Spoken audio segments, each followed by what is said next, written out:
ನಮಸ್ಕಾರ ವೀಕ್ಷಕರೇ, ಜನರ ಕೂಗು ನ್ಯೂಸ್ಗೆ ಸ್ವಾಗತ. ವಾರ್ತೆಗಳ ಮುಖ್ಯಾಂಶಗಳು. ಮಕ್ಕಳಲ್ಲಿ ಸಂಸ್ಕಾರ ಚಾರಿತ್ರ್ಯದ ಅರಿವು ಮೂಡಿಸಿ ಡಾಕ್ಟರ್ ಮುಲ್ಲಾ. ದೇಗಿನಾಳ ಫಾರ್ಮಾದಿಂದ ಸಾಧಕರಿಗೆ ಅಭಿನಂದನೆ.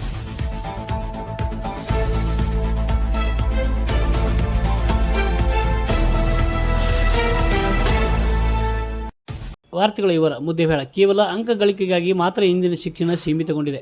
ಆದರೆ ಶಿಕ್ಷಕರು ಮಕ್ಕಳಲ್ಲಿ ಸಂಸ್ಕಾರ, ಸಂಸ್ಕೃತಿ ಹಾಗೂ ಚಾರಿತ್ರ್ಯದ ಕುರಿತು ತಿಳುವಳಿಕೆ ಹೇಳುವ ಕೆಲಸ ಮಾಡಬೇಕಾಗಿದೆ ಎಂದು ಪಟ್ಟಣದ ಖ್ಯಾತ ವೈದ್ಯ ಡಾಕ್ಟರ್ ಎ ಮುಲ್ಲಾ ಹೇಳಿದರು. ವ್ಯಾವಹಾರಿಕ ದೃಷ್ಟಿಯಿಂದ ಕೇಂದ್ರಗಳನ್ನು ನಡೆಸಿದೆ. ವಿದ್ಯಾ ಅರ್ಜನೆಯೊಂದಿಗೆ ಸೇವಾ ಮನೋಭಾವದೊಂದಿಗೆ ಆ ಕೇಂದ್ರಗಳನ್ನು ನಡೆಸಿದಾಗ ಮಾತ್ರ ಆ ವಿದ್ಯಾಸಂಸ್ಥೆಗೂ ಸಹ ಒಂದು ಬೆಲೆ ಬರ್ತದೆ ಅನ್ನುವಂಥದ್ದು ನನ್ನ ಅನಿಸಿಕೆ. ಮಕ್ಕಳ ಏನ್ ಮಾಡ್ತೇವೆ ಅಂದ್ರೆ, ನೀನು ಇಷ್ಟು ಪರ್ಸೆಂಟೇಜ್ ಸ್ಕೋರ್ ಮಾಡು, 95 ಮಾಡು, 98 ಮಾಡು, ಹೆಚ್ಚಿನ ಸ್ಕೋರ್ ಮಾಡು ಅಂತೇಳಿ ನಮ್ಮ ಮಕ್ಕಳ ಮೇಲೆ ಒತ್ತಡ ಆಗ್ತದೆ. ಈ ಒತ್ತಡ ಸರಿಯಲ್ಲ. ಮಗುವಿಗೆ ತನ್ನದೇ ಆದಂತ ಒಂದು ಸಾಮರ್ಥ್ಯ ಇರ್ತದೆ. ಆ ಸಾಮರ್ಥ್ಯದಿಂದ ತನ್ನ ಕೆಲಸ ಮಾಡ್ತಾ ಇರ್ತಾನೆ. ಆದರೆ ನಾವು ಒತ್ತಡ ಹಾಕಿ ಮಗುವಿಗೆ ಒತ್ತಾಯದಿಂದ ನೀನು ಡಾಕ್ಟರ್ನೇ ಆಗ್ಬೇಕು, ನೀನು ಇಂಜಿನಿಯರ್ನೇ ಆಗ್ಬೇಕು ಅನ್ನುವಂತ ಒಂದು ಒತ್ತಡ ಎಂದಿಗೂ ನಾವು ಮಗುವಿನ ಮೇಲೆ ಹಾಕಬಾರ್ದು. ಅದು ಪಾಲಕರು ಮಾಡುವಂತದ್ದು ಇವತ್ತಿನ ದಿನ ಬಹಳ ಎತ್ತು ಕಾಣ್ತಾ ಇದೆ. ಅದು ಆ ಮಕ್ಕಳ ಮನದ ಮೇಲೆ ಅತೀವಾದಂತಹ ಪರಿಣಾಮ ಬೀರ್ತಾ ಇದೆ. ಆ ಶಕ್ತಿ ನನ್ನಲ್ಲಿ ಇದೆಯೋ ಇಲ್ಲ ಅನ್ನುವಂಥದ್ದು ಸಾಮರ್ಥ್ಯವನ್ನು ಬಳಸ್ಕೊಳ್ಳೋ ಅದನ್ನು ನೋಡ್ಬೇಕಾದಂಥದ್ದು ಆ ವಿದ್ಯಾರ್ಥಿಗೆ ಇರ್ತದೆ. ಎಷ್ಟು ಸ್ಕೋರ್ ಮಾಡಿದರೆ, ಎಷ್ಟು ಮಾರ್ಕ್ಸ್ ತಗೊಂಡಿದ್ದಾರೆ ಅಷ್ಟೇ. ಅಲ್ಲಿ ನೈತಿಕ ಮೌಲ್ಯಗಳು ಅದವೋ ಇಲ್ಲೋ, ಅದು ಯಾವ ರೀತಿಯ ವಿದ್ಯೆಯನ್ನು ಪಡೆದುಕೊಂಡಿದ್ದಾನೆ, ಸಾಮಾನ್ಯ ಜ್ಞಾನ ಅದೇ ಇಲ್ಲ ಅನ್ನುವಂಥದ್ದು ಬಹಳ ದೂರವಂತ ಮಾತು. ಆದ್ರೆ ಮೊದಲನೇ ಶಿಕ್ಷಕರಾಗಿದ್ದಿದ್ದಿಲ್ಲ. ವಿದ್ಯೆಯೊಂದಿಗೆ ನಮಗೆ ಚಾರಿತ್ರ್ಯವನ್ನು ಕಲಿಸ್ತಾ ಇತ್ತು. ನಾವು ಯಾವ ರೀತಿ ಒಂದು ಸಮಾಜದಲ್ಲಿ ಇರಬೇಕು, ಯಾವ ರೀತಿ ನಮ್ಮ ಗುರಿಯನ್ನು ನಾವು ಮುಟ್ಟಲಿಕ್ಕೆ ನಾವು ಪ್ರಯತ್ನ ಮಾಡಬೇಕು, ಸಮಾಜದಲ್ಲಿ ಯಾವ ರೀತಿ ಇರಬೇಕು, ಗುರುಹಿರಿಯರೊಂದಿಗೆ ಯಾವ ರೀತಿ ಇರಬೇಕು, ಅದನ್ನೆಲ್ಲ ಕಲಿತಾ ಇದ್ದೇವೆ. ಆದ್ರೆ ಇವತ್ತಿನ ದಿನ ಅದು ಅತಿ ಒಂದು ಸ್ವಲ್ಪ ಕಡಿಮೆ ಆಗ್ತಾ ಇದೆ ಅನ್ನೋಂಥದ್ದು ನಾನು ಕಳ್ಕೊತಾ ಇದ್ದೀನಿ. ಯಾಕಂದ್ರೆ ಇವತ್ತಿನ ಪಟ್ಟಣದ ಬೆಂಗಳೂರು ಬೇಕರಿ ಫಂಕ್ಷನ್ ಹಾಲ್ನಲ್ಲಿ ದೇಗಿನಾಳ ಫಾರ್ಮಾದಿಂದ ಹಮ್ಮಿಕೊಂಡಿದ್ದ ಸಾಧಕರ ಸನ್ಮಾನ ಹಾಗೂ ನಿವೃತ್ತ ಪ್ರಾಚಾರ್ಯ ಎಸ್.ಎನ್. ಬಿರಾಜ್ದಾರ್ ಅವರ ಅಭಿನಂದನಾ ಕಾರ್ಯಕ್ರಮದಲ್ಲಿ ಅವರು ಮಾತನಾಡಿದರು. ಇಂದು ಸಮಾಜದಲ್ಲಿ ನೈತಿಕ ಮೌಲ್ಯಗಳ ಅಧಪತನ ಕಾಡುತ್ತಿದೆ. ಸುಂದರ ಸಮಾಜ ನಿರ್ಮಿಸುವ ಜವಾಬ್ದಾರಿ ಪೋಷಕರು, ಶಿಕ್ಷಕರ ಮೇಲಿದೆ ಎಂದು ಹೇಳಿದರು.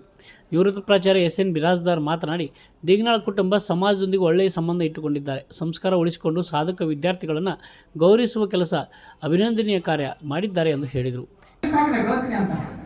ಬಹುಶಃ ಇದು ಯಾವ ಮೆಡಿಕಲ್ ಶಾಪ್ದವ್ರು ಮಾಡ್ಲಿಕ್ಕಿಲ್ಲ ಅಂತ, ಉಳಿದ ಮೆಡಿಕಲ್ ಶಾಪ್ದವ್ರು ತಪ್ಪು ತಿಳ್ಕೊಬೇಡ. ಅಷ್ಟು ಸಮಾಜದೊಂದಿಗೆ ಹೊಂದಾಣಿಕೆಯಾಗಿ ಸಮಾಜದ ನೋವನ್ನ ಗುರುತಿಸಿಕೊಂಡು ಸಮಾಜದ ನೋವನ್ನ ಅಳಿಸ್ತಕ್ಕಂತ ಒಂದು ಕೆಲಸ ಯಾರು ಮಾಡಿದಾರೆ ಅಂದ್ರ ದೇಗನಾಳ ಫಾರ್ಮಾ ಹೌಸ್ ಮಾಡ್ತಾ ಇದ್ದಾರೆ. ಇವತ್ತಿಗೆ ದೇಗನಾಳ ಫಾರ್ಮಾ ಹೌಸ್ದವರು ನನ್ನನ್ನು ಕರೆಸಿ ಸನ್ಮಾನ ಮಾಡೋಕ್ಕಿಂತ ಮುಂಚಿತವಾಗಿ ಕುರಾನ್ ಪಠಣ ಮಾಡಿದಂತವ್ರು, ಅವ್ರಿಗೆ ಕೂಡ ಧನ್ಯವಾದ ಹೇಳಬೇಕು. ಯಾಕೆ ನಾವು ಧರ್ಮದ ತತ್ವವನ್ನು ಬಿಡಬಾರ್ದು. ಯಾರೇ ಇರಲಿ, ನಮ್ಮ ನೀವು ಧರ್ಮದ ತತ್ವ ನಾವು ಕಾಪಾಡಲೇಬೇಕಾಗತ್ತೆ. ಧರ್ಮದ ತತ್ವಗಳೊಂದಿಗೆ ಸಂಸ್ಕಾರವನ್ನು ಉಳಿಸ್ಕೊಂಡು ಗೌರವಿಸ್ತಕ್ಕಂಥ ಕೆಲಸ ಮಾಡಿದಲ್ಲ, ಇದು ದೊಡ್ಡದು. ಅದಕ್ಕಿಂತ ದೊಡ್ಡ ಕೆಲಸ ಮಾಡಿದ್ರೆ ಇನ್ನೊಂದು ಏನ್ ಮಾಡಿದ್ರು ನೋಡಿ ದೇಗನಾಳ ಫಾರ್ಮದವರು, ಒಬ್ಬ ಉಪನ್ಯಾಸಕನನ್ನ, ಒಬ್ಬ ಪ್ರಿನ್ಸಿಪಾಲ್ರನ್ನ ಸನ್ಮಾನ ಮಾಡೋದು ದೊಡ್ಡದಲ್ಲ. ನಮ್ಮ ಕೈಲಿ ಕಲ್ತಂತ ವಿದ್ಯಾರ್ಥಿಗಳ ಸಾಧನೆ ನೋಡಿ ವಿದ್ಯಾರ್ಥಿ ಸನ್ಮಾನ ಮಾಡಲು ಅದು ಬಹಳ ದೊಡ್ಡದು. ಇದು ನಮಗೆ ಸನ್ಮಾನ ಮಾಡಿಲ್ಲ, ಇದು ನಮಗೆ ಸಲ್ಲದ, ನಮ್ಮ ವಿದ್ಯಾರ್ಥಿಗಳಿಗೆ ಸಲ್ತದೆ. ಯಾಕೆ ಅವರು ಬಹಳಷ್ಟು ಬೆಳೆದಿದ್ದಾರೆ. ಟಿಎಂಸಿ ಮಾಜಿ ಉಪಾಧ್ಯಕ್ಷ ವೈಎಚ್ ವಿಜಯಕರ್, ಕಸಾಪ ಅಧ್ಯಕ್ಷ ಕಾಮರಾಜ್ ಬಿರಾದರ್, ನಿಡಗುಂದಿ ನಿವೃತ್ತ ಪ್ರಾಚಾರ್ಯ ಎಸ್.ಎಸ್. ಹೊಸಮನಿ ಮಾತನಾಡಿದರು.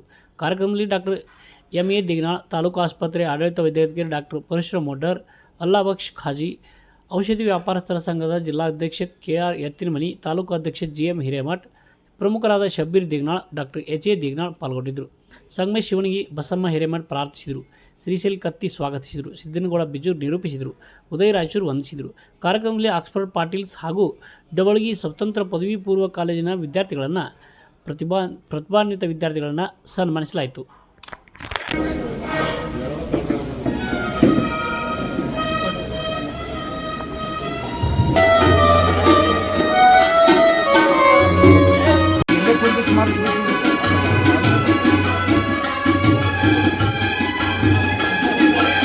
ಪ್ರತಿಪತಿಗಳೊಂದಾಗದವರ ಭಕ್ತಿ, ಪ್ರತಿಪತಿಗಳೊಂದಾಗದವರ ಭಕ್ತಿ, ಅಮೃತದೋಳು ವಿಷ ಬೆರೆತಂತೆ, ಅಮೃತದೋಳು ವಿಷ ಬೆರೆತಂತೆ, ಕಾಣ